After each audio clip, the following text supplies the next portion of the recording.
Bruins lost their first game of the season in regulation, 5-4 against the Detroit Red Wings. That's not why I'm angry. I'm not angry that we lost. Okay, I knew that we were eventually going to lose one in regulation. I'm angry at the way we lost. And I'm not going to lie, a lot of this is not going to be about the actual game that we saw on...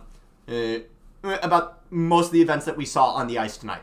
If you want my actual thoughts, here we are. Do not ever fucking separate... what is it? Carlo played out of his mind.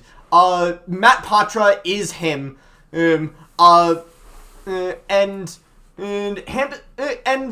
is it? Fucking Charlie Coyle, fantastic play. Also, Olmark, bad night, but not only are you going to have a bad night here and there, even on this night, where he was, by all means, not good. Ville Husso was the better goalie tonight. Even then, he wasn't terrible. But now I need to rip this team a new one. Jim Montgomery.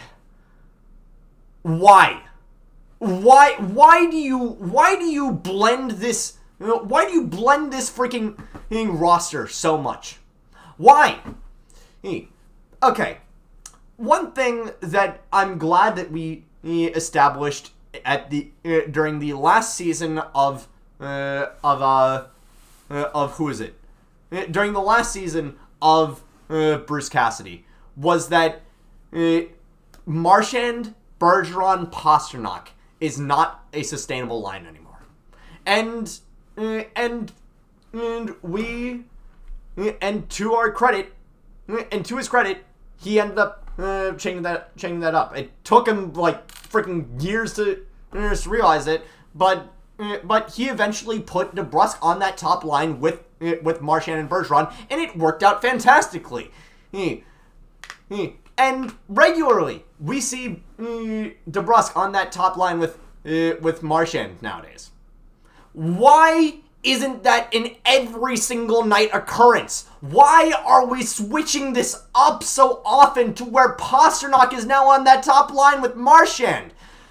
Pasternak with freaking Zacha right up the middle is a fantastic 1-2 combo. Marchand with DeBrusk on his other flank is a fantastic 1-2 combo. Stop separating these two. Oh my god. And furthermore,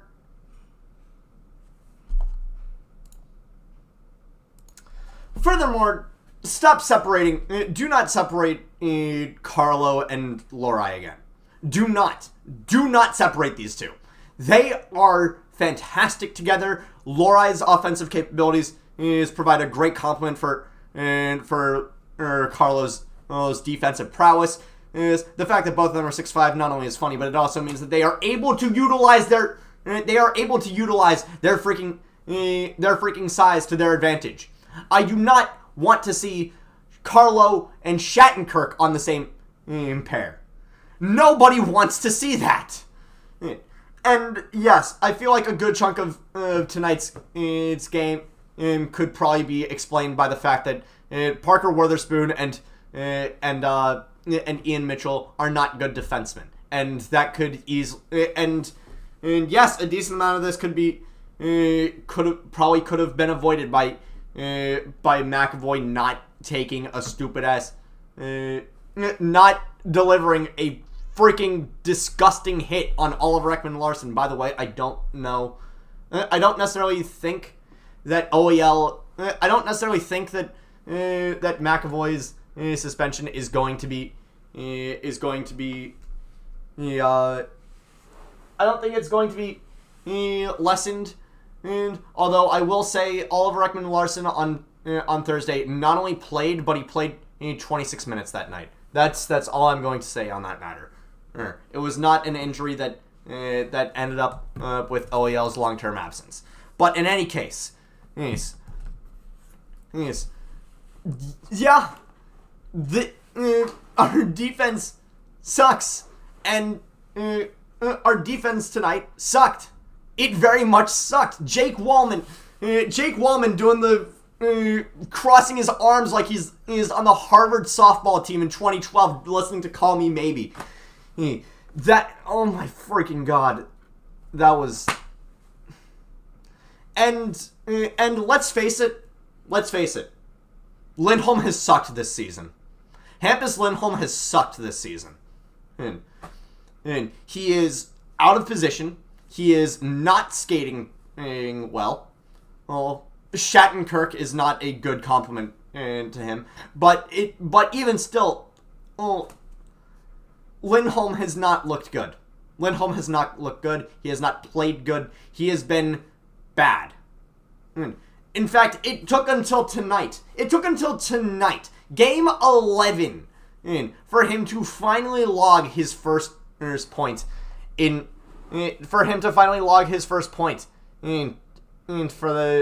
the season. It was a secondary assist on Pasternak's power play goal. To bring us within one, and we will talk about the freaking power play. But just for reference's sake, this time last year at Game 11, and last year, Hampus Lindholm had already had 4 goals and 9 assists for 13 points in 11 games, and tonight was the first time he logged a point in all season, and it was a secondary assist on a power play with like 6 minutes left in the game, which brings me to the power play. Again, Monty, we are bringing out the line blender over and over again. Why are we not doing this for the power play though?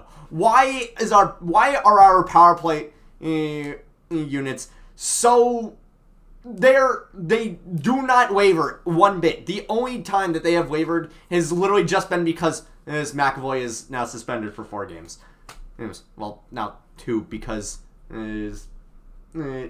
last game was the first game of that suspension. This was game 2. Then there's Monday. Then Thursday. That's 4 games.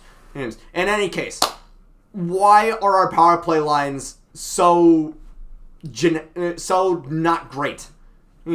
Mix them up. You have shown that you have wanted to mix up the freaking starting lines over and over again. Why are we not doing this for the power play when our power play regularly falls flat? Our power play is in mid-season form already, which is kind of impressive, but also fucking embarrassing.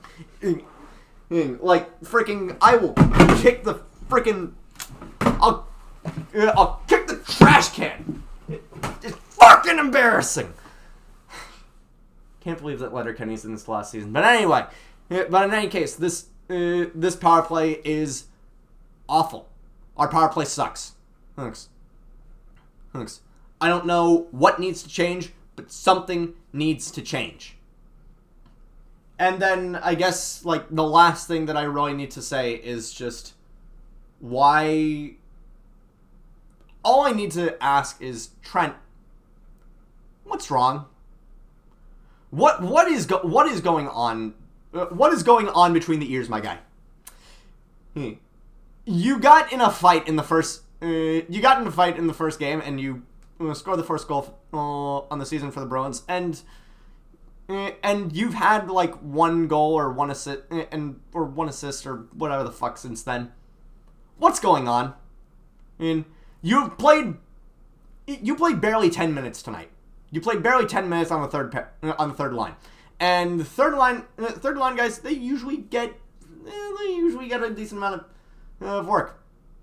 Why are you not? What is going wrong that you are that you are not playing this great? And to be fair, it's not just you. Geeky tonight had a putrid game. Easily could have had the 4th goal for the Bruins tonight, but he instead decided to, instead of taking a clear shot on Ville Husso, he decides to pass it to Patra, who is not only with like waning space between him and the goalie. And also Shane Gostisbehere breathing down his neck. And it just completely breaks up. It breaks up. Like, what is going on here? What is going on here? What is going on with this team? Like, James Van Riemsdyk is not there. We do not Patra, I love him, but he does not have the net front presence of JVR to take that and score with it. At least not yet. Granted, Patra, amazing goal on the first tonight. Ironically, I was talking shit about him, but Kevin Shattenkirk, fantastic feed. Not only keeping it in, but feeding Patra through that lane, and Patra with that fantastic dangle on a Ville Husso. But what the hell is going on? Again, I'm not really angry that we lost. It happens to every team. It happens to every team. It was going to happen eventually to this team. I'm mad at the way that we lost. Honest. We go up 2-0 in the first period, and then everything goes downhill from there. Now, yes, we could point to the fact that Detroit had like 8 power plays tonight, and one of them was literally just because someone decided to skate right into Brandon Carlo and fall down, resulting in Brandon Carlo getting an interference penalty. Which that's not an interference penalty. That is 2 minutes for Brandon. Stop being so tall. Oh. And what happens? We end up getting scored on that one. Because our best defenseman tonight was not on the ice because he was in the box for a bullshit fucking penalty. Christ fucking mighty. This, you know what happens when McAvoy isn't, you know what would happen if Chara were in the box? You know what he would be saying? Kick some ass for me. Do not make it so that we have to fucking crater because I'm not there to save your guys' ass. Yes. And that was essentially what happened tonight. Carlo went to the box and as a result, our best defenseman was not on, and the team fucking shat the bed. What do I need to say? What realistic way do I need to say? Hey, good goal, like cool that freaking David Perron, who I'm honestly surprised is still fucking playing at this point. Cool on Perron for missing the first shot and then picking it up and still getting it past Allmark on that fourth goal. That's cool. Good for you, David. Good for you. But my God, this team needs to get its shit together. Marshy, you better be delivering some juicy fucking slaps in that locker room. Everybody else got nothing for you. Head back to camp. I'll see you tonight at Tribal. Happy 62nd birthday to Jeff Probst, by the way. Goddamn, Survivor's great. Anyway, everybody else, I will see you all on Monday. Hopefully with better things to say. Take care.